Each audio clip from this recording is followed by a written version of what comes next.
नमस्कार, मी नाही, अश्विन अजून नाही आलं.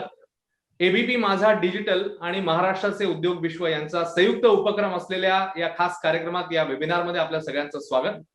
आणि आजचा विषय आपला अत्यंत महत्वाचा आहे. कोरोनाची दुसरी लाट, महाराष्ट्रातल्या उद्योगांची सद्यस्थिती, त्यांच्या समोरची आव्हानं आणि संधी, असा अत्यंत महत्वाचा विषय आज आपण घेतलेला आहे. आणि त्याच्यासाठी आपल्या सोबत मान्यवर आहेत जे आपल्याला या सगळ्या संदर्भात गाईड करणार आहेत. तुमचे काही प्रश्न आम्ही घेणार आहोत. आपल्या सोबत आहेत ज्येष्ठ उद्योजक आणि अर्थतज्ञ दीपक घैसास सर. आयफ्लेक्स या जागतिक कंपनीचे ते एक प्रवर्तक, सध्या 4 कंपन्यांचे सर्वेसर्वा. अर्थ, विज्ञान, जीव तंत्रज्ञान या क्षेत्रांशी संबंधित त्यांचा गाढा अभ्यास आहे. गेले 20हून अधिक वर्ष व्यवस्थापकीय शिक्षण देणाऱ्या संस्थांमध्ये ते प्रशिक्षण देतात आणि अत्यंत अभ्यासू व्यक्तिमत्व, अनेक महत्वाच्या चर्चांमध्ये आणि महत्वाच्या सेमिनार्स मध्ये त्यांची उपस्थिती असते. आपल्यासोबत देखील ते नेहमी असतात. तर दीपक घैसास सरांचं मी स्वागत करतो या वेबिनार मध्ये. नितीन पोद्दार सर देखील आपल्यासोबत आहेत. परदेशी गुंतवणूक तज्ञ अशी त्यांची ख्याती असली तर ते कॉर्पोरेट लॉयर आहेत. त्यानंतर फ्रान्स, मलेशिया, जर्मनी यासारख्या विविध देशांच्या कंपन्यांना त्यांनी कायदेशीर सल्ला दिलेला आहे. भारतामध्ये येणारी परकीय गुंतवणूक या विषयावर तज्ञ म्हणून ते ओळखले जातात आणि 25 वर्षाहून जास्त काळ त्यांचं मोठं योगदान आहे या क्षेत्रामध्ये. नितीन सरांचं देखील खूप खूप स्वागत. आणि या दोघांशी संवाद साधणार आहेत, आपल्या सोबत आहेत या आपल्या उपक्रमामध्ये जे गेली अनेक प्रोग्राम्स मध्ये आपल्या सोबत असतात, Dnyanesh Chandekar sir. Steel world, metal world या आंतरराष्ट्रीय मॅगझिनचे संपादक आहेत. महाराष्ट्राचे उद्योग विश्व या डिजिटल मॅगझिनचेही ते संपादक आहेत. त्यांचाही अनुभव 3 दशकाहून जास्त काळ आहे.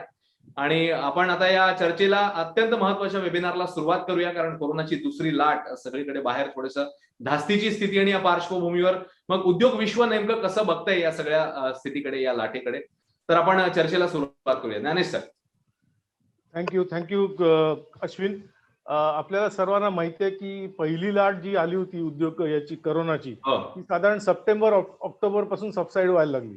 सगळ्या लोकांना वाटलं की आपण करोनावर विजय मिळवलाय आणि त्यामुळे सर्व आपले कार्यक्रम, सगळे उपक्रम आपण हळूहळू नेहमीप्रमाणे सुरू करू लागलो होतो. पण त्याच दरम्यान जानेवारी फेब्रुवारी पासून परत केसेस वाढायला लागल्या आणि मार्च मध्ये हे क्लिअर झालं की आता करोनाची दुसरी लाट आपल्याकडे येते. आधी ती लाट युरोप अमेरिकेत आली होती, तेव्हा आपल्याला असं वाटलं की कदाचित भारतात ती येणार नाही आणि आपण याच्यापासून वाचू.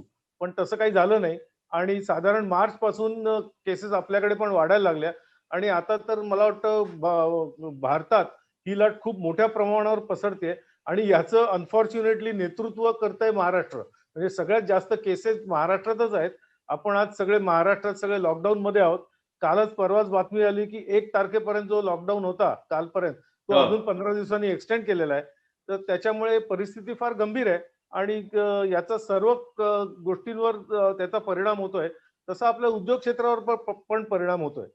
तर तेच मला पहिल्यांदा विचारायचे दीपक, तुम्हाला घैसाजींना, की उद्योग क्षेत्रावर नेमका काय परिणाम होतोय, याचा उद्योग क्षेत्राची सद्यस्थिती आपल्याला काय वाटते. त्याच्यात एकच मिनिट मी थोडा माझा फीडबॅक असा देतो की मी कालपासून जरा लोकांशी बोलतोय, काही लोकांशी.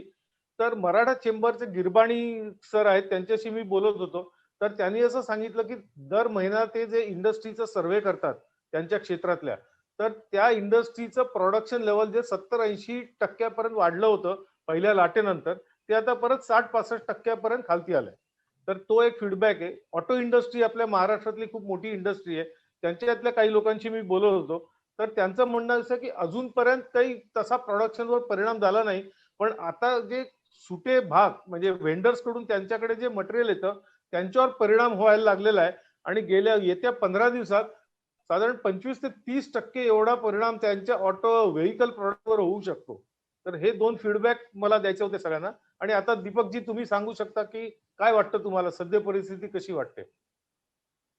सध्या परिस्थिती पहिल्या इतकी वाईट जरी नसली तरी बऱ्यापैकी त्याचा परिणाम उद्योगांवर हळूहळू होतोय आणि एकंदर आपल्या आयुष्यमानावरही होतोय.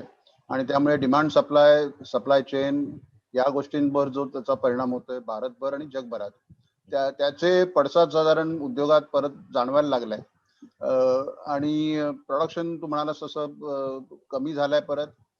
परंतु यावेळचा मान्सून बघता जे प्रेडिक्शन्स आहेत किंवा इतर भारताची जी इकॉनॉमी आहे इतर जगाच्या तुलनेत, त्या मनाने मला वाटतं तो परिणाम जरा कमी दिसून येईल असा एक अंदाज आहे.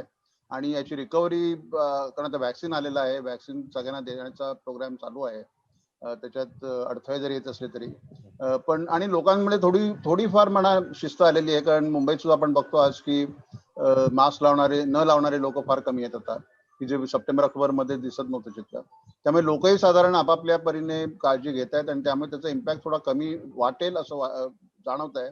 परंतु आता जे एफेक्ट लोक जे होत आहेत की त्याच्यामध्ये तरुण लोक जास्त आहेत, त्यामुळे त्याचा परिणाम एक उद्योगांवर जास्त दिसतोय, कारण बऱ्याचशा ऑफिसेसमध्ये ऍब्सेंटिझम खूप वाढलाय, बँकांमधनं ऍब्सेंटिझम त्याच्यामुळे खूप वाढलाय. पण बँका एखादी ब्रांच जर का चालत नसेल तर त्याच्यावर अवलंबून असणाऱ्या उद्योगांनाही त्याचा एक फटका बसतो, किंवा ट्रान्सपोर्ट कंपन्यांमधले ड्रायव्हर जर का कामावर येत नसतील तर त्याचा परिणाम सप्लाय चेनवर पूर्ण होतो. तर तशा प्रकारचा एक परिणाम माझ्यामध्ये उद्योगांवर सर्वसाधारणपणे डिमांड आणि सप्लाय दोन्ही साईडवर जाणवतोय.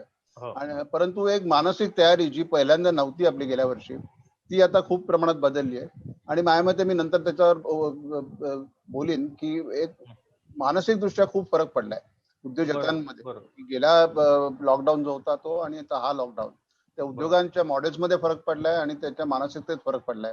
त्यामुळे आता मला वाटतं आपण वेल प्रिपेअर्ड आहोत किंवा जरा चांगले प्रिपेअर्ड आहोत असं म्हणायला हरकत नाही.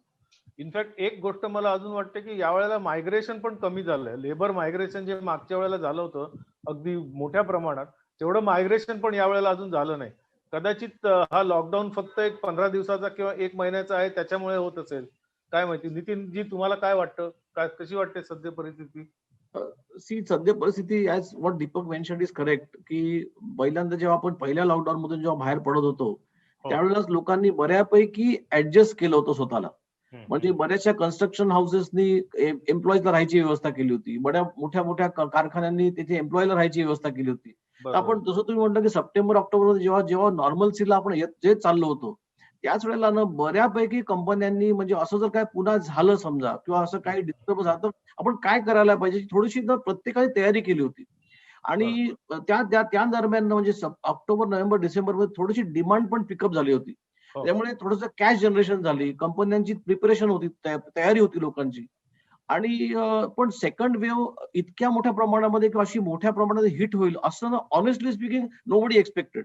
इनफॅक्ट आपल्याला वाटलं जानेवारीमध्ये की India will show the world the path to fight with corona, असं आपल्याला वाटलं होतं. आपल्याकडे नंबर्स कमी होते, डेथ्स कमी होत्या, सगळं कमी होतं. पण हे सडनली जे झालं त्याच्यामुळे त्याचा इम्पॅक्ट आता इमिजिएटली आपल्याला ह्या महिन्यात जाणवणार नाही, आता कदाचित 2 महिन्यांनी आणखीन जाणवेल. कारण आता काय होतंय की एव्हरी पर्सन, खरं सांगायचं ऑनेस्टली, एव्हरी इंडस्ट्रियलिस्ट, प्रत्येक माणूस सध्या खरं तो health is fighting for health.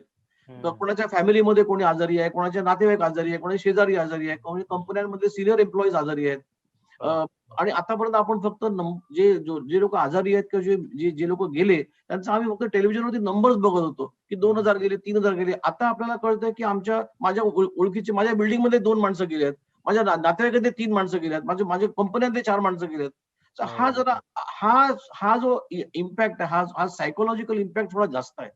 तर आणि हा सडन आहे खरं सांगायचं म्हणजे वी नेव्हर एक्सपेक्टेड. आपल्याला वाटतं की वॅक्सिन आल्यामुळे आपण वी आर सेफ. खरं सांगायचं म्हणजे we all waited for vaccine आलं, पण अजून वॅक्सिनचं रोल आउट झालेलं नाहीये आणि मोठ्या प्रमाणामध्ये रोल आउट होणं गरजेचं आहे. पण एक गोष्ट चांगली झाली की लोकांना आता ना मेडिकल दृष्ट्या काय करायला पाहिजे, फर्स्ट एड, सेकंड एड, थोडीशी प्रिकॉशन, या सगळ्या बऱ्याचशा गोष्टी प्रोटोकॉल माहिती आहे. पण आता to sum up I would say की गेल्या वर्षी जे गव्हर्नमेंटने फिस्कल पॅकेज दिलं होतं त्या पॅकेजची किती चांगल्या प्रकारे अंमलबजावणी अजून आपल्याला दिसलेली नाहीये ऑनेस्टली. असं काय त्याचा विजिबल आपल्याला त्याचा एव्हिडन्स दिसत नाही आपल्याला की जे केंद्र सरकारने किंवा स्टेट गव्हर्नमेंटने मोठं उद्योजकांना फिस्कल पॅकेजेस दिले होते त्याचा असा इम्पॅक्ट दिसत नाही आपल्याला. तो अजून दिसायला पाहिजे. आणि माझ्या मते कालच मी बातमी वाचली की Reserve Bank of India is starting to prepare a groundwork for 2.0 restructuring package. ते मला असं वाटतं की लवकरात लवकर आलं तर अजून समजा तुम्ही 2 महिने पकडा, जे जून आणि जुलै, तर जून जुलैमध्ये वॅक्सिन जर मोठ्या प्रमाणात म्हणजे डिस्ट्रीब्युट झाले आणि पॅकेजेस जर आणखी चांगल्या पद्धतीने पॅकेज झालं तर उद्योजक जे उभे राहिले आहेत ते सस्टेन करतील, they will continue manufacturing and they will still be able to face the difficult situation. Correct. नाही, आपल्या म्हणजे इंडस्ट्री ज्या अपेक्षा आहेत गव्हर्नमेंटकडनं किंवा शासनाकडनं त्या आपण घेऊच. पण त्याच्या आधी मला थोडं असं विचारायचंय की पहिल्या लॉकडाऊन मध्ये आणि सेकंड लॉकडाऊन मध्ये आपल्याला इंडस्ट्रीकडून रिस्पॉन्स कसा वेगळा वाटतोय? म्हणजे एक तर दीपकजी म्हणाले की वी आर बेटर प्रिपेअर्ड, किंवा Yes. तुम्ही पण म्हणालात की we are better prepared for Absolutely. The Correct. Lockdown. पण फायनान्शियली किंवा डिमांड वाईज किंवा बिझनेस वाईज कसं वाटतं तुम्हाला? What is the difference between first lockdown आणि मे बी हा सेकंड लॉकडाऊन? दीपकजी काय वाटतं? फरक खूप जाणवतोय. कारण दोन दोन गोष्टी आहेत त्याच्यामध्ये, की एक इंडस्ट्रीने कसा रिस्पॉन्ड दिला त्याच्यावर, किंवा एंटरप्रेनर्सनी, बिझनेस पीपल लोकांनी कसा रिस्पॉन्ड दिला त्याला पहिल्या याच्याला. तर माझ्या स्वतःच्या अनुभवात तरी असं आहे की बऱ्याचशा कंपन्यांमधनं एक ऑर्गनायझेशन लीन करण्यामध्ये किंवा जरा सडपातळ करण्यामध्ये खूप मोठा वाटा त्यांनी उचलला, आणि त्याचं त्या दृष्टीने पावलं टाकली की आपली आवाढव्य ऑर्गनायझेशन स्ट्रक्चर असता कामा नाहीये, जास्त फॅट असता कामा नाहीये, टेक्नॉलॉजीचा वापर किती चांगल्या प्रकारे आपल्याला करून घेता येईल आणि त्या दृष्टीने नवीन मार्केट्स कसे आपल्याला ओपन करून घेता येईल, याविषयी सगळा अभ्यास झाला. इकॉनॉमाइज करायचा एक प्रयत्न झाला की खर्च कमीत कमी आपल्याला कसे करता येतील त्याच्यामध्ये. उदाहरणार्थ आता ट्रॅव्हल कॉस्ट सगळ्यांची इतकी कमी झालेली आहे, आणि आता बहुतेक म्हणजे कोविड गेल्यानंतर सुद्धा ट्रॅव्हल कॉस्ट एवढी वाढणार नाही. अर्थात त्याचा परिणाम विमान कंपन्यांवर होऊ शकेल किंवा ट्रॅव्हल टुरिझमवर सुद्धा होऊ शकेल. परंतु कंपन्यांच्या दृष्टीने आता ट्रॅव्हल करण्याच्या ऐवजी अशा तऱ्हेने वेबवर मिळणं किंवा इंटरनेटवर मीटिंग करणं, ही आता एक आपल्याला सवय होऊन गेलेली आहे. त्यामुळे त्याचा एक फायदा मला वाटतं यापुढे सुद्धा उद्योगांना मिळत राहील कायमचा. आणि एक रिट्रेनिंग, थोडंसं रिस्किलिंग आता एक वाटचाल त्याच्या दृष्टीने झालेली आहे, की आता लोकांना जेव्हा कामं नव्हती त्यावेळेला बऱ्याचशा उद्योगांनी इन्व्हेस्टमेंट करून थोडीशी आपल्या लोकांना रिट्रेन केलं, की त्याच्या मागे नवीन प्रकारे जी बिझनेस मॉडेल्स आपल्याला पुढे आणायचे आहेत त्या दृष्टीने लोकांना, आपल्याला वर्कर्सना कसं रिट्रेन करता येईल, किंवा एखादं शिफ्ट आपली जर का 10 लोकांबरोबर चालली त्याच्याऐवजी ती 6 लोकांवर कशी चालवता येईल. कारण लोकच नव्हती जर का, तर त्यामुळे 6 लोकांमध्ये चालवायला लागले. नंतर त्यांना कळलं की अरे आपल्याला चालवता येते 6 लोकांमध्ये. त्यामुळे मग ते 4 लोक एक्सेस होते ती कमी झाले. असं करत त्यामुळे मी जेव्हा म्हटलं की बिझनेस वेल प्रिपेअर्ड, त्याच्या मागे हा एक भाग मोठा आहे की गव्हर्नमेंट पेक्षा सुद्धा उद्योगांनी स्वतःला काही एक नवीन शिस्त लावून घेतली, आणि ती शिस्त माझ्या मते आता याच्या पुढे कायम राहील, आणि त्याचा फायदा लॉंग टर्म मध्ये आपल्या सगळ्या उद्योगांना, आपल्या इकॉनॉमीला आणि आम्हाला सगळ्यांना मोठ्या प्रमाणात होईल असं माझा स्वतःचा अंदाज आहे. त्यामुळे ब्लेसिंग इन डिस्गाईज आपण म्हणतो तसं, की थोडंसं ते त्या प्रकारे झालेलं आहे. परंतु नितीन जसं म्हणाला की पहिल्या लाटेमध्ये आजूबाजूच्या लोकांना इफेक्ट होताना दिसत नव्हता, पण आता आपल्या नातेवाईकात, आपल्या शेजाऱ्यांमध्ये हा इफेक्ट दिसतोय, आणि घबराट जास्त आहे. आणि त्याच्यामध्ये मीडियाचाही रोल खूप आहे. परंतु काही वेळेला असं वाटतं की ते घबराट असलेली बरी आहे, त्यामुळे लोक आपोआप काळजी घेतात. नाहीतर पार्ल्यामध्ये आमच्या लोक लगेच सप्टेंबर ऑक्टोबरला पाणीपुरी खायला रस्त्यावर उतरलेले होते, की हा अक्षरशः वेडेपणा होता. आणि त्या वेडेपणामुळेच माझ्या मते ही दुसरी लाट आपल्यामध्ये आलेली आहे. तो वेडेपणा न येण्यासाठी मला वाटतं ही थोडी घबराट असणंही जरुरी आहे, पण त्याच्यापासून पॅरानोया व्हायची आवश्यकता नाहीये. तर आपलं काम आपण करत राहायचं, मास्क घालायचा, हात धुवायचे, डिस्टन्स ठेवायचं, नको त्या ठिकाणी जायची आवश्यकता नसताना जायची गरज नाहीये. ही साधे नियम जर का पाळून घेतले ना, तर माझ्या मते आपण सहज त्या उद्योगांमध्ये सुद्धा त्याचा फायदा होईल, आणि एकंदर डिमांड सप्लाय सिच्युएशन मध्ये सुद्धा फायदा होईल. आपण पुढे जाऊया, पण त्याच्या आधी अश्विन काही प्रश्न आहेत का आपल्याकडे? बघ जरा. हो, प्रश्न आलेले आहेत आपल्याला. प्रामुख्याने लघु उद्योजकांसंदर्भातले प्रश्न आहेत, आणखी काही प्रश्न आहेत, तर आपण घेऊया प्रश्न. अभिजित फाळके असं विचारतायत की सध्या आव्हानच जास्ती आहेत म्हणजे संधीपेक्षा, कारण दुसऱ्या लाटेने अनेकांना, जसं आपण आता बोलतोय की खूप फटका बसलेला आहे, तर लघु उद्योजकांना खूप प्रॉब्लेम येत आहेत. लाईट बिल, जागेचं भाडं, जीएसटी, बँकांचे हप्ते. तर मग त्यांनी याच्यामधनं कशी वाट काढायची असं विचारतायत. बरं, मला वाटतं हा बोला नितीनजी, तुम्ही बोलताय, बोला. या सो आय थिंक लघु उद्योग, जे छोटे उद्योजक आहे, मोठ्या उद्योजकांनी प्लॅनिंग करून, जसं दीपक म्हणाला तसं त्या लोकांनी रिस्केलिंग केली, एम्प्लॉईज त्यांनी पिवोट केले, प्रोडक्ट चेंज केले, टेक्नॉलॉजी ट्रान्सफर आणली. हा सगळ्यात जास्त प्रश्न माझ्या मते लघु उद्योजक किंवा ते लहान एसएमई एमएसएमई आहेत ना, खरं सांगायचं म्हणजे globally SME MSME amounts to 70% of the employment. They give employment to 70%, आणि 50% जगाची जीडीपी ही त्या लघु उद्योजकांमध्ये आहे किंवा एसएमई एमएसएमई मध्ये आहे. त्यांच्याकडे सगळ्यात प्रश्न असतो तो कॅशचा. जेव्हा त्यांना जेव्हा बँक वर्किंग कॅपिटल देईल तेव्हा ते त्यांचं कंपनी सुरू होते, किंवा त्यांना जेव्हा एखाद्या कस्टमर ऍडव्हान्स पैसे देतो तेव्हा त्यांचं कंपनी सुरू होते. तर मला असं वाटतं की या दृष्टीने इफ यू आस्क मी, खरं सांगायचं म्हणजे तर अमेरिकेमध्ये, युरोपमध्ये, मोठ्या मोठ्या कंट्रीजनी त्यांनी सगळ्यात पहिल्यांदा ना ह्या लघु उद्योजकांना पॅकेजेस दिले. आता तुम्ही विचारा की काय पॅकेजेस दिले, तर त्या लोकांनी त्यांना सांगितलं की तुम्ही टॅक्सेस भरू नका, तुम्ही टॅक्सेसचं डिफरमेंट दिलं. तुमच्या ऍक्च्युअल एम्प्लॉईची सॅलरी सुद्धा गव्हर्नमेंटने दिलेली आहे. अमेरिकेमध्ये, फ्रान्समध्ये, जर्मनीमध्ये, युकेमध्ये, ऑस्ट्रेलियामध्ये टॅक्सेस भरून गव्हर्नमेंट त्याने डिफर केले.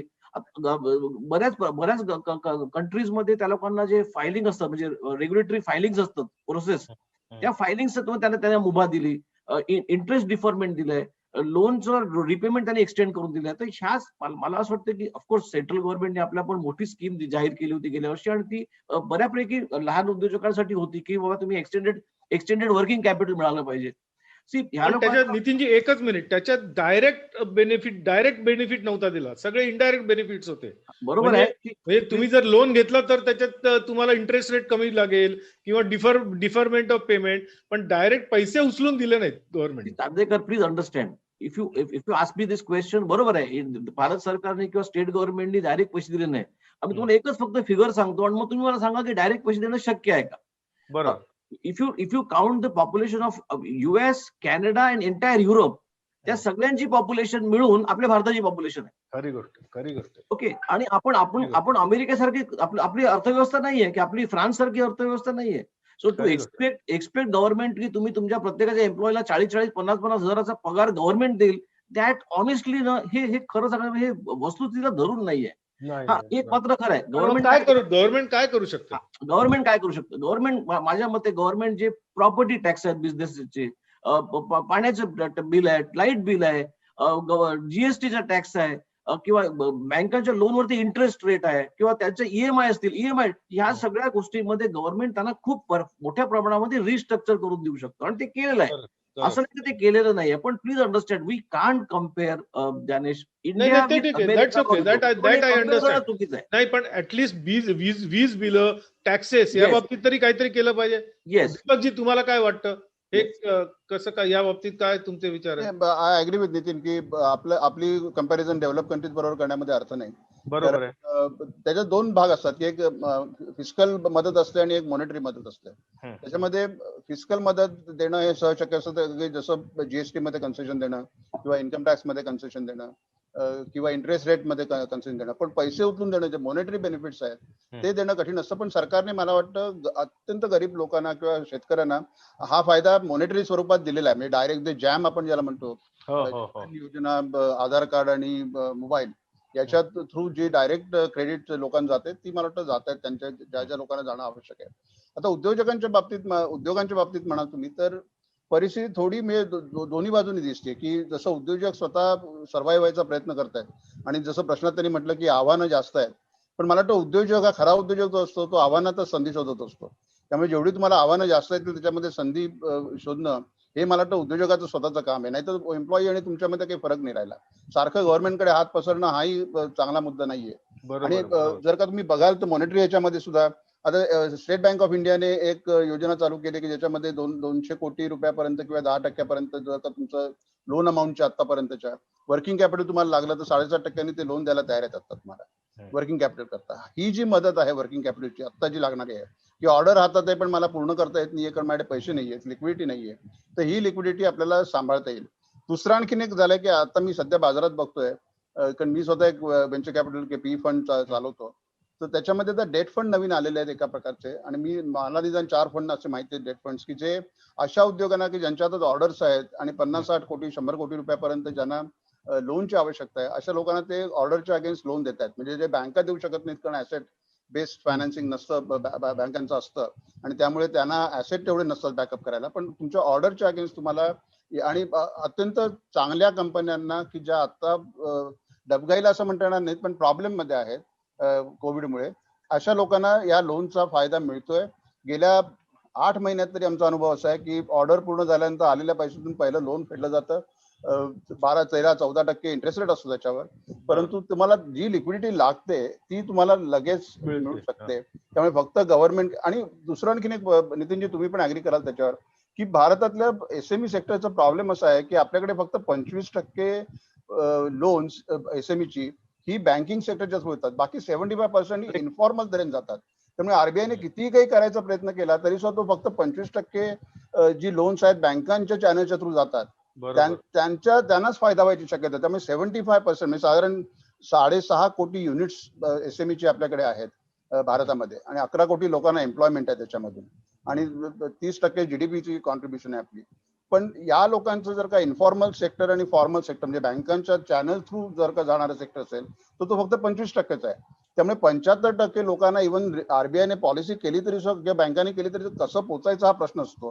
कारण हे इन्फॉर्मल सेक्टरने फायनान्सिंग आणि फंडिंग करतात आणि त्याकरता मला वाटतं पीई फंड सारखे जे आहेत किंवा आता नितीन गडकरींनी एक अनाऊन्स केलं होतं काहीतरी फंड ऑफ फंड्स 10,000 कोटीचा. तो आता इम्प्लिमेंट कसा करतात ते मला माहिती नाही अजून, त्याचे डिटेल्स आले नाहीयेत. परंतु असे काही प्रकारचे जर का या स्कीम्स चालू केल्या बँकांनी सुद्धा आणि जे बँकांकडून आतापर्यंत लोन घेत नव्हते एसएमई सेक्टर त्यांना एक्सटेंड केलं किंवा हे प्रायव्हेट पीई फंड किंवा व्हेंचर कॅपिटल फंड्स आहेत त्यांनी आम्ही त्याला व्हेंचर डेट फंड म्हणतो की ते व्हेंचर डेट फंड म्हणजे त्याच्यामध्ये थोडी रिस्क पण असते, इंटरेस्ट रेट जास्त असतो, पण हे डेटच्या स्वरूपात असतं. त्यामुळे तुमची ओनरशिप कमी होत नाही, डायल्यूट होत नाही. तर हे अशी जी नवीन प्रॉडक्ट्स तयार येतात मार्केटमध्ये त्याचा फायदा घेणं मला वाटतं आणि ती शोधणं आणि त्याचा फायदा घेणं आणि अर्थात तुमचं बिझनेस मॉडेल त्यांना तुम्हाला पटवायला लागेल की उगाच काहीतरी म्हणजे कथा सांगून तुम्हाला पैसे मिळणार नाहीत. तर त्याच्या मागे तुमची ऑर्डर आहे हातात, तुम्हाला ही एक्झिक्यूट करायची आहे आणि त्याकरता मला पैसे पाहिजेत. तर मला वाटतं असे पैसे अवेलेबल आहेत भारतामध्ये. ऍक्च्युली एक छोटा मुद्दा हा बोला बोला मला एक थोडा मुद्दा ऍड करू द्या. Deepak is said absolutely right. आम्हाला 2 उदाहरणं देऊया तुमच्या इथे. एक तर अमेरिकेमध्ये ना 40 मोठ्या कंपन्या, 40 खूप मोठ्या कंपन्या त्या एकत्र आल्या आणि त्यांनी ना त्यांच्या सगळे लहान ऑर्डर्स आहेत ना त्यांनी सगळ्या स्प्रेड केल्या, लहान कंपन्यांना दिल्या.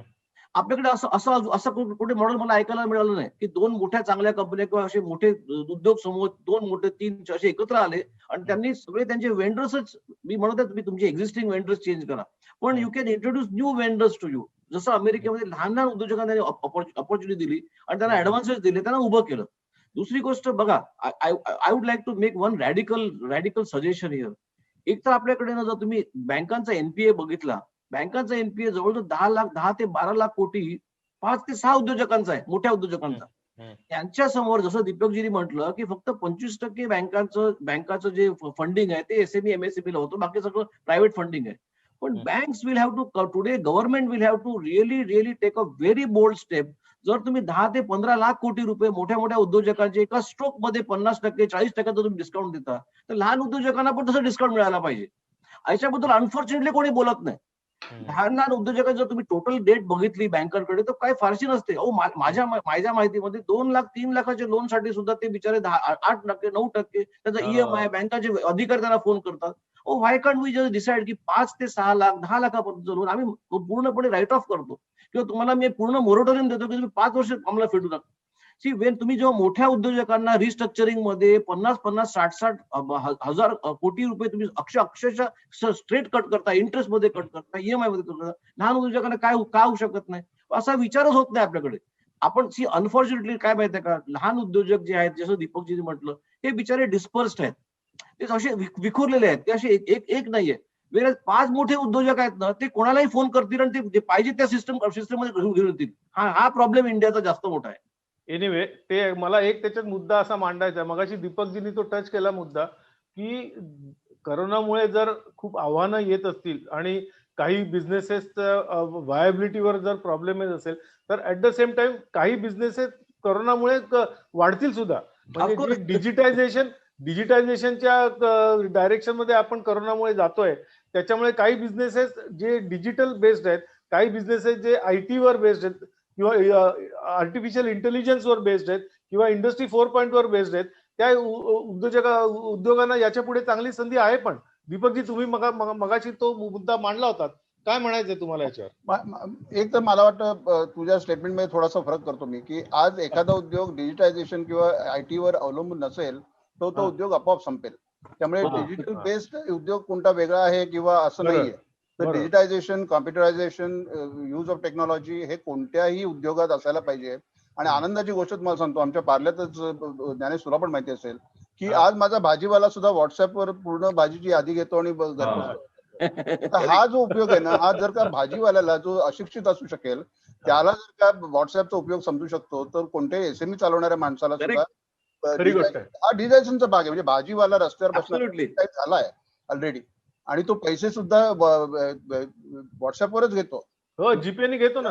हो करेक्ट. त्यामुळे तुम्हाला पैसे हँडल करायला लागत नाही, भाजी हा. घरपोच करतो आणि त्याचा उद्योग जोरात चालू आहे. म्हणजे उदाहरण द्यायचं म्हणून सांगतो तुला की भाजीवाल्याचा जर का उद्योग याच्यात उत्तम चालू Correct. शकतो, तर हा. तो सप्लाय चेन मध्ये प्रॉब्लेम नाहीये, त्याला पेमेंट मध्ये प्रॉब्लेम नाहीये, त्याला वर्किंग कॅपिटल मध्ये प्रॉब्लेम नाहीये. का? कारण त्याने स्वतःचा बिझनेस मॉडेल बदललाय. हा. बरोबर. तो लोकांची वाट बघत बसला नाही भाजी ठेल्यावर येण्याची. तो स्वतः लोकांकडे गेला आणि ऑर्डर्स घेऊन त्याने सॅटिस्फाय केलं ते. त्यामुळे गेल्या वर्षभरात त्यांना कोणालाही काही प्रॉब्लेम झालेला नाही. आपल्याला नशिबाने त्यामुळे सप्लाय चेन मध्ये कुठे प्रॉब्लेम झालेला नाहीये. आणि दुसरी गोष्ट अशी आहे की याच्यामध्ये दोन आणखीन फरक झालेत की organised sector versus unorganised sector. आता रिटेल जर का इंडस्ट्री बघितलीस तर साधारण फक्त 8 का 10% रिटेलिंग हे ऑर्गनाइज सेक्टरमध्ये चालतं. म्हणजे शॉपर स्टॉप म्हणा किंवा बिग बाजार म्हणा किंवा त्यासारखे लोकांनी. बाकी जवळजवळ 80 ते 85% हा अनऑर्गनाइज सेक्टरमध्ये आहे. माझ्या मते अनऑर्गनाइज सेक्टरला या काळामध्ये खूप पुढावा मिळाला, कारण हे मोठी मोठी मॉल्स आणि बंद असल्यामुळे माझ्या घराच्या शेजारचा बनिया सदा अचानक खूप मोठा सेल करायला लागला. ओके, तोही आता व्हॉट्सअप वापरायला लागला, तोही आता रेट चांगले द्यायला लागला, मला घरपोच करायला लागला. त्याचं एकच दुःख होतं फक्त की मॉल सुरू झाल्यावर लोक परत मॉलकडे जायला लागली, माझा धंदा कमी झाला म्हणाला. पण आता ही इज हॅपी, कारण आता परत लॉकडाऊन झाल्यामुळे परत लोक त्याच्याकडे यायला लागले. म्हणजे आपण ते नाही, थोडस मोठं म्हणजे आपण इंडस्ट्री 4.0 आणि आर्टिफिशियल इंटेलिजन्स याच्या उपयोगावर पण बोलूया थोडं. जरूर. आता आर्टिफिशियल इंटेलिजन्स मध्ये किंवा आता आम्ही साधारण एक 3-4 अशा व्हेंचर्सना फंड केलेले आहेत आता तुमच्या पी फंडच्या थ्रू, की त्याच्यामध्ये हे मार्केटिंग करताना किंवा तुमचा हिट रेट कसा असावा, की मी एखाद्या जेव्हा ऍडव्हर्टाइजमेंट करतो तेव्हा 100 किती लोकांचा सेल कन्वर्ट होऊ शकतो, तर तो होणं अत्यंत महत्वाचं. तो साधारण 0.5, 0.2, 0.3 अशा याच्यावर असतो तो. पण मी एआय वापरल्यानंतर तो सडनली 0.5 चा 3% पर्यंत येतो, म्हणजे जवळजवळ 6 पटीने वाढतो. तर ते जर का उपयोग करून घेतला तर तुमचा जो खर्च आता मार्केटिंगवर किंवा सेल्सवर होतोय, त्या खर्चाचं कन्व्हर्जन सेल्समध्ये होणं हे फार लवकर होऊ शकतं. की तुमची जाहिरात कोण बघतायत आता, त्या जाहिरात जे माणसं बघतायत, मी उदाहरणार्थ तुला सांगतो की तुझ्या स्मार्टफोन मध्ये तू बंद जरी ठेवलास तरी तुझा माईक चालू करता येतो, आणि तो माईक करून आता तू जे काय बोलतोस घरामध्ये ते सुद्धा कोणाला तरी बसून ऐकता येतं. हा धोकादायक प्रकार आहे, प्रायव्हसीवर घालाय. परंतु हे होऊ शकतं, आणि त्यामुळे टीव्हीवर तू कोणत्या ऍड्स बघतोस पूर्णपणे याची मला इत्यंभूत माहिती मिळते. त्या ऍडव्हर्टायझर्सना मी कळवतो की हे या लोकांनी तुमच्या ऍड्स पूर्ण बघितलेल्या आहेत, त्यामुळे त्यांना तुमच्या प्रॉडक्टमध्ये इंटरेस्ट आहे शक्यता आहे. Then I go and market it to exactly those people, आणि त्यामुळे माझा हिट रेट वाढतो. तर हे एआयचं अत्यंत महत्वाचं आहे. किंवा आता एखादा रिटेल याच्यामध्ये मी जर का एखादा मला शर्ट हवा असेल, तर शर्ट करता मी जर का क्लिक केलं, मला पांढरा शर्ट हवाय किंवा निळा शर्ट हवाय, तर मला साधारण 25 ते 80 एवढे चॉईसेस मिळतात. आणि सायकोलॉजी प्रमाणे जगभरातल्या सर्व्हेमध्ये 6 पेक्षा जास्त चॉईस मिळाल्यानंतर तू तुझा परचेसचा डिसिजन पोस्टपोन करतोस. त्यामुळे तुला बरोबर 6 चॉईसेस देणं. त्यामुळे हे एआय सॉफ्टवेअर आमच्याकडे आहे. त्याच्यामुळे काय होतं की ते एक्झॅक्टली म्हणजे texture, size, collar size, button तुमची कोणती आहेत, कपिंग कोणती आहेत, ते सगळ्यावरून एक साधारण 72 ते 78 पॅरामीटर्स लावून तुम्हाला ते तुम्हाला हवे असलेले 4 शर्ट बरोबर तुमच्या समोर आणतात आणि तुम्ही लगेच क्लिक करता. So you convert. Okay, so there is no. एक मुद्दा मला असं मांडायचा आहे की हे झालं रिटेल साईडचं किंवा आर्टिफिशियल इंटेलिजन्सचं. Talking about industry 4.0, it has really revolutionise the concept of production.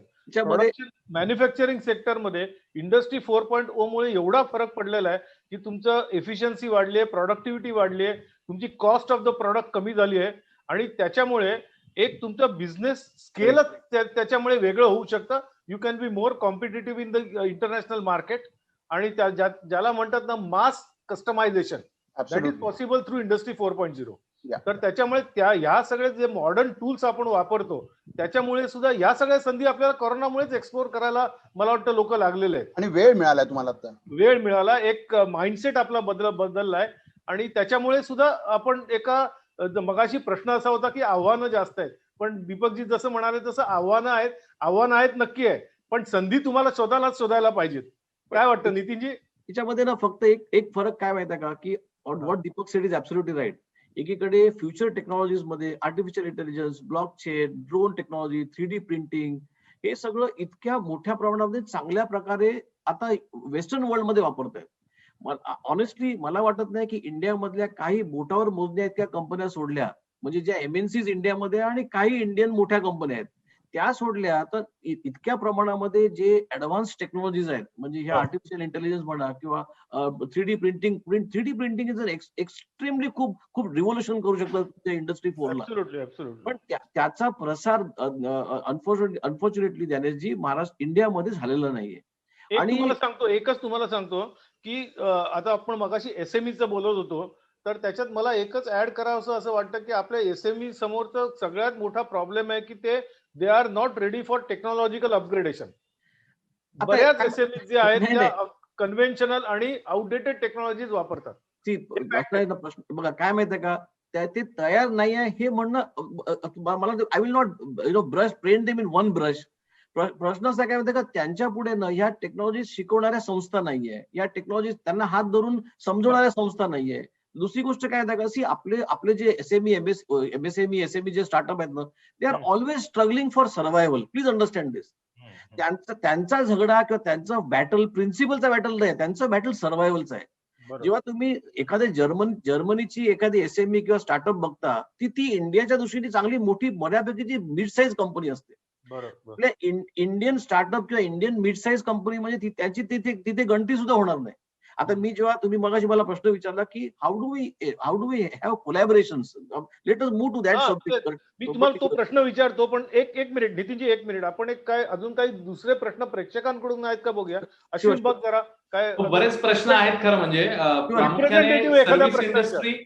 Service industry travel industry याच्याबद्दल जास्त प्रश्न विचारले आहेत कारण आम्हाला EMI भरायचा आहे पण आता ट्रॅव्हल इंडस्ट्री तर पूर्ण ठप्प आहे, आम्ही तो कसा भरायचा. सर्व्हिस इंडस्ट्रीला देखील प्रॉब्लेम झालेला आहे तर मग याच्यातनं वाट कशी काढायची असा प्रश्न विचारताय. याला काय सांगायचं दीपकजी, काय सांगाल तुम्ही? मी एक दोन EMI कसा भरू मी एक दोन उदाहरणं देतो फक्त याच्यामध्ये आणि ही लाईव्ह उदाहरण आहेत म्हणजे खरी आहेत, इमॅजिनरी नाही आहेत.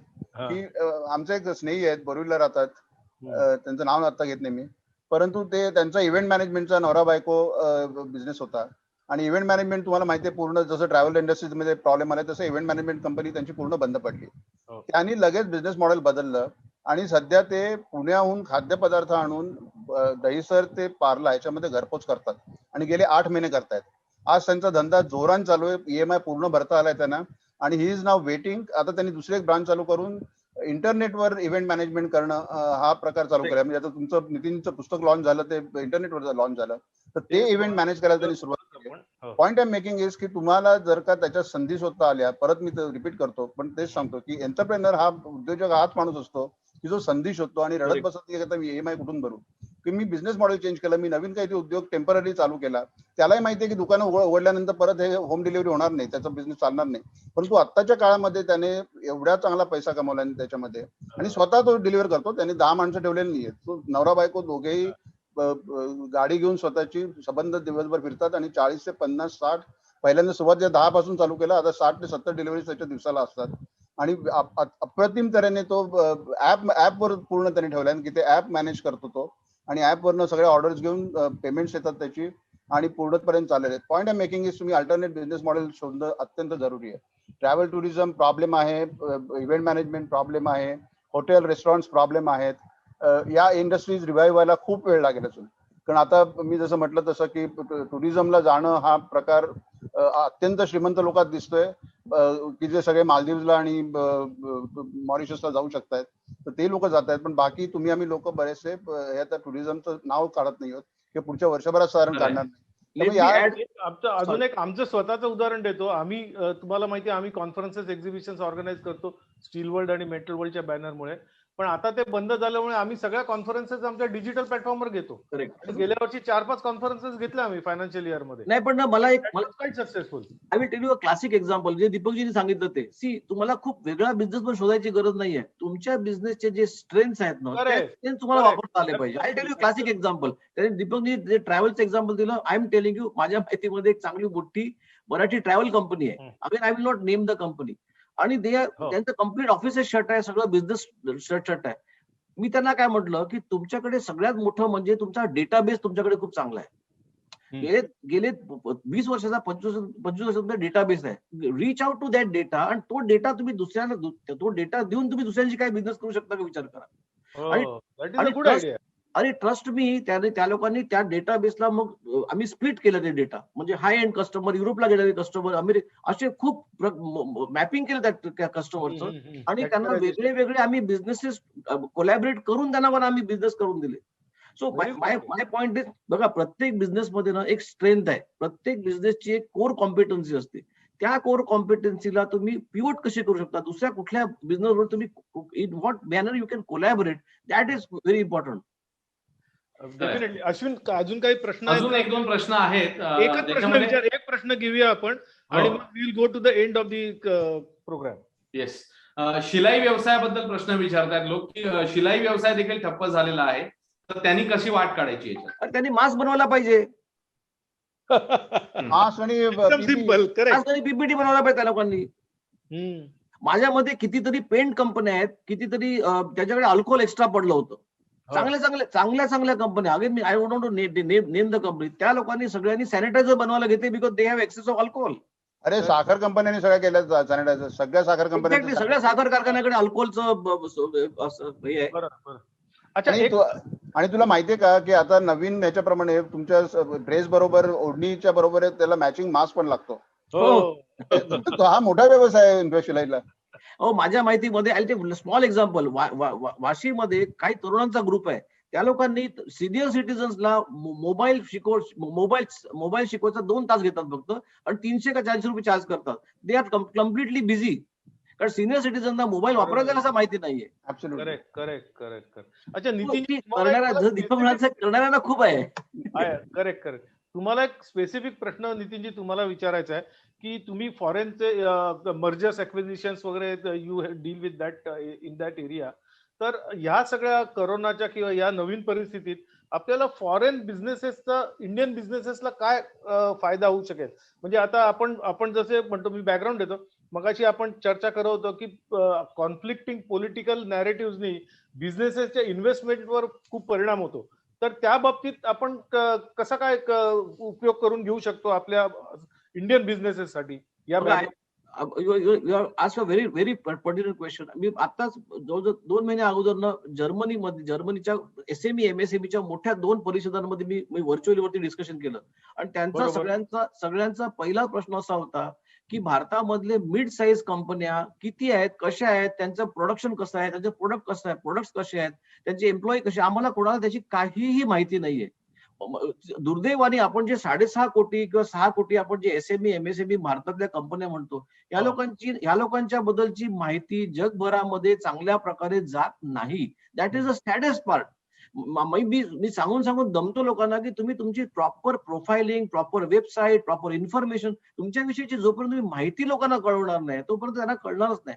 बघा, जेव्हा कोरोना झाला त्यावेळेला India was looked as the alternate for manufacturing site, आणि त्यावेळेला आपण फक्त खूप खूप खूप मोठ्या प्रमाणामध्ये आपण याच्याशी चायनाला कम्पेअर करू, तसं काही होणार नाही. पण fortunately entire world is looking at India. पण दुर्दैवाने असं आहे की आपण जगाकडे आपलं तोंड काय दाखवतो हे महत्वाचं आहे. आपण आपला जर घाणेरडा चेहरा घेऊन लोकांकडे गेलो तर people are not going to look at us. पण अजून आय एम टेलिंग यू की जर्मनी, फ्रान्स, ऑस्ट्रेलिया, US सगळीकडच्या लहान मिड साईज कंपन्या, फॅमिली कंपनीज, त्या सगळ्यांना इंडिया पाहिजे, कारण इंडियाचं मार्केट खूप मोठं आहे. प्लीज अंडरस्टँड, 140 कोटीचा देश आहे. त्यामुळे they all want to come to India. प्रश्न असा आहे की how do you bridge them? Bridging is a big problem. याच्यामध्ये मला असं वाटतं की government can play a very major role. मला आय रिकलेक्ट नितीन गडकरींनी म्हटलं होतं की मला एसएमई एमएसएमई साठी पोर्टल करायचं आहे. त्या पोर्टलचं काय झालं, one doesn't know. If that portal had come in to live, lot of SME MSME could have got listed on the portal, लोकांनी ऍक्सेस करता आलं असतं. ह्या सगळी गोष्टी I hope it happen some day or the other. Deepakji, तुम्हाला काय वाटतं, भारतातून रॉंग पॉलिटिकल सिग्नल जात आहेत, त्याचा बिझनेसेसवर परिणाम होत आहे? Political signal, I would say so. कारण ज्या तऱ्हेने न्यूयॉर्क टाइम्स किंवा वॉशिंग्टन पोस्ट किंवा गार्डियन मध्ये ज्या प्रकारे बातम्या दिल्या जातात, आणि एबीपी माझ्यावर कशा बातम्या येतात मला माहिती नाही, परंतु ऑक्सिजनने मरणारे लोक आणि बाहेर बसलेले लोक वगैरे असे हे वारंवार, म्हणजे एखाद्या हॉस्पिटलमध्ये झालं असेल तरी ते 100 वेळा दिवसातून दाखवलं तर असं वाटायला लागतं बाहेरच्याला बघणाऱ्याला की अख्ख्या भारतामध्ये हीच परिस्थिती आहे. परिस्थिती गंभीर आहे नक्की, परंतु त्याच्यावर मात करणं जरुरी आहे, त्याचा लिलाव करण्याची जरुरी नाही. माझ्या मते आता मीडिया त्याचा लिलाव करताय आणि त्या लिलावामुळे जे उद्योजक बाहेरचे भारतामध्ये येऊ बघतायत किंवा जे इन्व्हेस्टमेंट करू बघतायत ते जरा 2 पावलं मागे गेलेत की इव्हन स्टॉक मार्केटमध्ये जरी बघितलं तरी स्टॉक मार्केटमध्ये बरेचसे फॉरेन इन्व्हेस्टर्सने पैसे काढून घेतलेत आणि माझ्या मते मी त्याला परत संधी बघतोय कारण आता ते पैसे गेल्यामुळे भाव कमी झाले असेल तर I should by the share at this time कारण 2 महिन्यांनी हेच लोक परत पैसे घेऊन येणार आहेत माल घ्यायला. तर पॉइंट आय मेकिंग इज की मीडियाने सुद्धा काय दाखवावं, त्याचा किती गवगवा करावा एखाद्या लहानशा गोष्टीचा, त्यापेक्षा माझ्या मते गुड न्यूज जर का लोकांना जास्त दिली गेली की मी लोकांना कशी मदत केली याचं जर का दररोज टीव्हीवर जर का 10 वेळा दाखवलं गेलं की या 10 जणांनी मिळून एवढ्या लोकांना हॉस्पिटलमध्ये घेऊन गेले, त्यांना ऑक्सिजनचा प्रोव्हाइड केला किंवा त्यांना परत घेऊन आले किंवा कोणा अडचणीत पडलेल्या लोकांना कशी मदत केली, हे जर का दाखवलं गेलं तर जगापुढे भारताचं वेगळं चित्र येईल आणि त्याचा फायदा उद्योगाला नाही भारताला अख्ख्या होईल, आम्हाला सगळ्यांना होईल. एक फक्त याच्यामध्ये मी ऍड करतो आता सरांनी मुद्दा काढला की एबीपी माझाचं प्रेझेंटेशनचा फक्त उल्लेख करतो. 6:30 वाजता आपण दीपक सर असं एक बुलेटिन सुरू केलंय जे तुम्ही म्हणताय की how we can go about it आणि त्याच्यातनं मार्ग कसा काढायचा. तर 6:30 वाजता रोज आपण एक बुलेटिन करतोय बी पॉझिटिव्ह नावाचं, ज्याच्यामध्ये सगळ्या पॉझिटिव्ह स्टोरीज आपण घेत असतो. हे 6:30 नाही, सकाळी 6:30 पासून रात्री 6:30 पर्यंत करा. त्याची फ्रिक्वेन्सी वाढली तर नक्की तुम्ही म्हणताय तसं हे होऊ शकतं. आपण बरीच चर्चा केली. ज्ञानेश सर आपण मला वाटतं वाइंडअपला येतोय आता, आपली वेळ संपत झाली. करेक्ट. खूप चर्चा केली, दोघंही इकडे आले. तर मला दोघांना एक शेवटचा एक लाईट मूड मध्ये असा प्रश्न विचारायला आवडेल की काय केलं तुम्ही या करोनाच्या या एका वर्षात 1.5 वर्षात, काय काय आपण इंडिव्हिज्युअल लेवलला काय वेगळं केलं असं आपण सगळ्यांना सांगतोय की काहीतरी रिइन्व्हेंट केलं पाहिजे आणि काहीतरी वेगळं मॉडेल म्हणजे आपलं पर्सनॅलिटी काय केलं. पण माझा स्वभाव असा असल्यामुळे म्हणा किंवा कोणत्याही कारणाने की मला गेल्या 1.5 वर्षात एक क्षणभरही असं नैराश्य किंवा काही आलं नाही आणि जेवढी कामं होती त्याच्यापेक्षा जास्त कामं वाढलीत कारण बऱ्याच जणांना ऍडवाइसेस पाहिजे असतात, काही प्रॉब्लेम्स असतात, त्याच्यावर अपॉर्च्युनिटी जास्त चांगल्या कशा घेता येतील याच्यावर चर्चा करणं जरुरी असतं. आणि मध्ये म्हणजे ऑक्टोबर नोव्हेंबरला तर आमची परत पर्सनल मिटिंग म्हणजे फेस टू फेस मिटिंग बोर्डाच्या वर चालू झाल्या होत्या, परंतु परत आता आम्ही वर गेलोय म्हणजे वेबवर गेलोय आणि पण माझ्या मते खूप काय म्हणतात त्याला आव्हानात्मक काळ होता, परंतु संधी पण भरपूर होत्या, त्यामुळे विचार करण्याची आणि क्रिएटिव्हिटीची आणखीन अपॉर्च्युनिटी होती. पण त्याहीपेक्षा पर्सनल गोष्टीवर मला वाटतं मी थोडी पेंटिंग करायला सुरुवात केली परत. पार्ल्यातले पंत सर आहेत त्यांच्याकडे मी शिकत होतो आणि मध्ये बरं थांबलं होतं, पण आता मी परत सॉफ्ट पेस्टल आमच्या दांडेकरांनी मला सॉफ्ट पेस्टलचा बॉक्स पण एक त्याकरता पाठवलाय आणि कॅमलिनचा, आणि तो घेऊन आता मी सध्या पेंटिंग करतोय. बायकोने मला माझी पेंटिंग आवडली म्हणून मला आणखीन एक पेंटरचा बॉक्स बक्षीस दिला वाढदिवसाला. तर काय नवीन रेसिपी वगैरे ट्राय केल्या की नाही तुम्ही? नाही, आमच्याकडे बायका आम्हाला स्वयंपाकाला देऊन देत नाहीत पण बाहेरून आम्ही मात्र रेसिपी काय म्हणतात ते मेन्यू प्लॅनिंग आमचं जोरात चालू असतं. ओके. नितीनजी मला माहिती आहे की नितीनजी खूप चांगले पेंटर आहेत. मी एकदा त्यांच्या पेंटिंगचे एक्झिबिशन सुद्धा बघितलं होतं नेहरू सेंटरला. पण अपार्ट फ्रॉम दॅट काय नितीनजी केलं? मी ऑनेस्टली ना, मी या पिरियड मध्ये मी जवळजवळ 12 ते 14 तास काम करतोय रोज. I am happy with that, खरं सांगायला म्हणजे. आणि दिवस सुरू होतो घरामध्ये चहा बनवण्यापासून. So I have been making tea for the family for last almost 13 months now. पण एनिवे क्विकली सांगतो, मला मी जसं दीपक म्हणाला तसं मी आय एम लर्निंग पियानो. मी सायंटिफिक पियानो शिकतोय, मी प्रॉपर सायंटिफिक शिकतोय. मी ऑनलाईन आहे, पण पुण्याच्या टीचर आहेत पुण्याच्या, त्या मला शिकवतात ऑनलाईन. मग मी हे पुस्तक लिहिलं जीपीएस पॅराडाईम. अरे वा, क्या बात आहे. हे माझं स्वप्न होतं. 30 वर्षाचा माझा जो अनुभव आहे एमएनएचा, फॉरेन कोलॅबोरेशन जॉईंट, ते सगळ्याचा मी एक अक्षरशः म्हणजे मेटिक्युलसली जाऊन ते पुस्तक कम्प्लीट केलं आणि जस्ट मागच्या महिन्यामध्येच मी लॉन्च केलं. इंग्लिशमध्ये पुस्तक आहे, पण उद्योजकांनी अनकन्व्हेन्शनल पार्टनरशिप्स कशा करायच्या किंवा जॉईंट व्हेंचर कसे करायचे सोप्या भाषेचं पुस्तक आहे. आणि मी इंडिया पॉवर टॉक करतो, त्याच्यामध्ये मी जवळजवळ 14 महिन्यामध्ये 20 इंटरनॅशनल लिडर्स बरोबर मी डिस्कशन्स केले आणि त्या लोकांना मी इंडियाच्या विषयी किंवा त्यांचं नॉलेज आणण्याचा इथे प्रयत्न केला. Very good. नाही, तेच आहे की आम्हाला सांगायला आवडेल की आम्ही पण गेल्या एक वर्षभरात आमच्या ऍक्टिव्हिटीज पूर्ण डिजिटल प्लॅटफॉर्मवर ट्रान्सफॉर्म केल्या. आणि जसं मी मगाशी म्हणतो, कॉन्फरन्सेस वगैरे पण डिजिटल प्लॅटफॉर्मवर आपण घेतो आता. तर त्याच्यामुळे टोटल आमचं बिझनेस मीडिया कंपनी जी आहे ती आता डिजिटल झाली असं आपण म्हणू शकतो. तर मला वाटतं आपण बराच वेळ चर्चा मला केली. मला एक शेवटचा मला बोलायला आवडेल, मला आवडतं की मला इफ यू आस्क मी की what would I want to communicate to people, मला सगळ्यांना दोनच सांगायचं की 3H वरती काम करायला पाहिजे. 3H. One is your health. पहिले हेल्थ बघा तुम्ही, तुमच्या फॅमिलीची, मित्रांची. आणि दुसरी गोष्ट हेल्प करा. जेवढं म्हणून लोकांना कोण कुठला आहे, काय आहे, आपण त्याला मदत करू शकतो नाही, काही न विचार करता आपण फक्त मदतीचा हात असा करणं ही गरजेचं आहे. आणि हे दोन्ही गोष्ट करताना ह्युमर ठेवणं गरजेचं आहे. We cannot lose humour in our life. If we lose humour in our life, I think we will lose everything. So health कडे लक्ष द्या, हेल्प करा आणि ह्युमर मेंटेन करा. Very good. Deepakji last comment. मी म्हटलं तसं मगाशी की आव्हानं खूप आहेत. नैराश्य येण्याची बिलकुल गरज नाहीये, कारण हा शेवटचा व्हायरस नाहीये, अजून बरेच व्हायरस येऊ शकतात आणि येणार आहेत. त्यामुळे जनरल आपलं स्वतःचं हेल्थ कंडिशन चांगलं ठेवणं, स्वतः चांगला व्यायाम करणं आणि वेल्थ बरोबर हेल्थ सांभाळणं, तर रादर वेल्थ पेक्षा हेल्थ सांभाळणं जास्त जरुरी आहे. कारण ती वेल्थ पटकन जाईल, हेल्थ तुमची जाणार नाही जर का चांगली कमावलेली असेल. आणि ते असणं जरुरी आहे. आणि कोणता तरी एक छंद नवीन बाळगून घ्या जवळ, कारण बऱ्याच लोकांचं नैराश्य येतं याचं कारण त्यांना छंदच नसतात काही, आणि ऑफिसमध्ये जाणं आणि ऑफिसच काम करणं एवढंच असतं आणि त्यावर ते कमी होतं अचानक, किंवा ऑफिसमध्ये जाणं बंद होतं. लोकांनाच कळत नाही सकाळी 9 वाजता मी काय करू, आता ते 9 ते 5 काय करायचं, मी ऑफिसमध्ये गेलो नाही तर हा जो भाग आहे ना, त्यात कोणता तरी एक चांगला छंद असणं अत्यंत जरुरी आहे. आणि तो बाळगणं, तो जोपासणं अजूनपर्यंत तुम्ही केला नसेल तर आता नवीन शिकायला सुरुवात करा तुम्ही. त्या दृष्टीने कोणाच्या तरी चांगल्या कलाकाराला सुद्धा पोटाला पैसा मिळतील, तुम्ही शिकवणीचे त्याला पैसे द्याल तर त्याचाही त्याच्यामुळे फायदा होईल, तुमचा फायदा होईल. आणि हे शेवटी मेडिटेशन आहे. तुम्ही एखादा राग ऐकत असाल, ध्यान वाचत असाल किंवा एखादं पेंटिंग करत असाल, एक पेंटिंग करताना 2-3 तास कसे येतात समजत नाही, आणि मग तुमचं नैराश्याची आवश्यकता नाही. स्वतःला समजण्याचा प्रयत्न करा, ते जास्त उपयोगी. आणि आता वेळ आहे तुम्हाला ते सगळं करायला, तर त्याचा फायदा घ्या. म्हणजे आय थिंक दोन्ही गेस्टच्या बोलण्यात मला एक गोष्ट जाणवली की जे आपण नेहमी आपल्याला मेडिकल फील्ड मधली मंडळी सांगतायत वारंवार की Covid appropriate behaviour. I think social distancing, mask आणि सॅनिटायझेशन ह्याच्या पुरतं ते मर्यादित न ठेवता आपल्याला त्याच्या पुढे जाऊन मेंटली आपण त्याला कसे कोपअप होऊ, आणि जसं तुम्ही दोघांनी सांगितलं की त्या संकटातनं मार्ग काढण्यासाठी प्लॅन बी काय आहे आपल्याकडे, अडॅप्टेबिलिटी काय आहे. I think this is the key.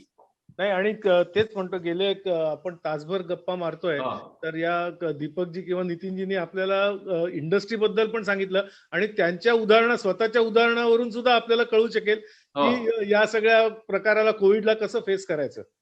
मला वाटतं अश्विन तू समारोप करू शकतोस. मला वाटतं आपण आणि जसं आता आपण अगदी ह्या दोघांनी सांगितलं तसंच आपण म्हणूया की म्हणजे आपल्याला वॅक्सिनेशन कोरोनावरचं तर घ्यायचंच आहे, पण मला असं वाटतं की याच्यातनं वाट काढण्यासाठी एक मानसिक लस जी टोचून घ्यायची गरज होती ती मला वाटतं या दोघांनी आपल्याला दिलेली आहे. आणि या सगळ्या आपण अपेक्षा करूया की जी मंडळी आता या डिजिटल प्लॅटफॉर्मवर हे ऐकतात त्यांना देखील एक नवीन काय म्हणूया सकारात्मकता, नवीन ऊर्जा येईल आपला हे सेशन ऐकल्यानंतर. आणि माझी खात्री आहे की जसं आता तिसऱ्या वेव्ह बद्दल चर्चा सुरू झालेली आहे, तर त्या वेव्ह साठी आपण बेटर प्रिपेअर्ड असू. आणि असे प्रश्न कदाचित तिसऱ्या वेव्हला आपल्याला येणार जे आता आले की आमचा अमुक एक व्यवसाय ठप्प झालेला आहे, की अमुक एक व्यवसायाला प्रॉब्लेम आहे, तर आम्ही कशी वाट काढू. आय थिंक तिकडे दुसऱ्या वाट काढलेल्या व्यवसायातल्या काही गोष्टी असतील तर ते आपल्याला मंडळी विचारतील, अशी आपण अपेक्षा करूया. दीपक घैसास सर, नितीन पोद्दार सर, खूप खूप धन्यवाद. इतक्या बिझी शेड्यूल मधून तुम्ही आमच्यासाठी वेळ काढलात. Hope for the best. तुम्ही देखील तुमच्या तब्येतीची काळजी घ्या सगळ्यांनी. ज्ञानेश सर देखील आपल्या सोबत होते, त्यांनी हे सेशन कंडक्ट केलं. आणि आपल्या सगळ्या ऑनलाईनला जी मंडळी व्हिजिट केलं ज्या मंडळींनी, आणि आता माझ्याकडे जो डेटा आहे तो जवळपास 10,000हून अधिक मंडळी आपल्याला या प्रोग्रामला रीच झालेली होती. We got a very nice response. So thank you so much सगळ्यांना. सगळ्यांनी तब्येतीची काळजी घ्या. आणि एबीपी माझा डिजिटल आणि महाराष्ट्राचं उद्योग विश्व यांच्या संयुक्त विद्यमाने हा आपण एक वेबिनार घेतलेला होता की उद्योग जगतासमोरची आव्हानं आणि संधी. येणाऱ्या काळामध्ये आणखी संधीच आपण शोधू, आव्हानं तर आहेतच, आणि याच्यातनंच आपण वाट काढत पुढे जाऊ, आणि जेणेकरून आपल्या राज्याची, आपल्या देशाची, आपली पर्यायाने प्रगती होईल. अपेक्षा करूया. या इतक्या महत्वाच्या सेशनसाठी सगळ्यांनी वेळ दिला त्याबद्दल आभार. खूप खूप धन्यवाद. Thank you so much. नमस्कार.